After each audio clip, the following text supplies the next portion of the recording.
భవాని? పిన్ని కోప్పడిందా? చెప్పు. అవునక్క, నేనే కొంచెం కోపడ్డాను. ఏదో టెన్షన్లో ఉన్నాను, తనొచ్చింది. సారీ భవాని.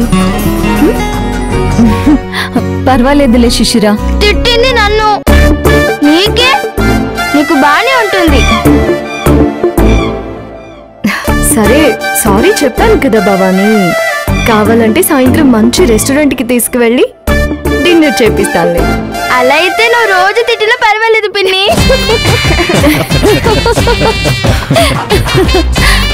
ఆ పని మాత్రం చేస్తావులే సిగ్గు లేకుండా. సిగ్గెందుకు, పిన్నే కదా. ఏంటక్క, ఎందుకు రమ్మన్నావు? రామ్ కుమార్ గారు కొన్ని ప్రొఫైల్స్ తెచ్చారు, చూస్తావని. మళ్ళీనా? You just have a quick look. నీకిష్టమైతే మాట్లాడు.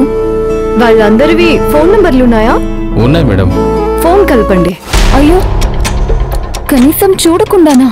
చూసి ఒకటి చూడకుండా ఇంకొక మాట చెప్పే మనిషిని నేను కాదు. నా కండిషన్స్ ఓకే అయితే ఎవరైనా ఓకే నాకు. అది కాదు, just call any random guy. Madam చేయండి. అదే కదా కట్టుకోబోయేది, మాట్లాడుకోవాల్సింది అదే కదా.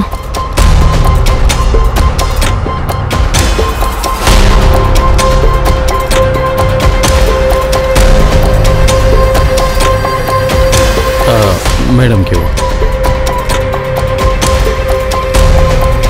హలో హలో, నువ్వెవరో, నీ పేరేంటో నాకు సంబంధం లేదు. నాకున్న థాట్ ఒక్కటే, మీరు నన్ను కాంట్రాక్ట్ మ్యారేజ్ చేసుకోవడానికి రెడీయా? శిశిరా,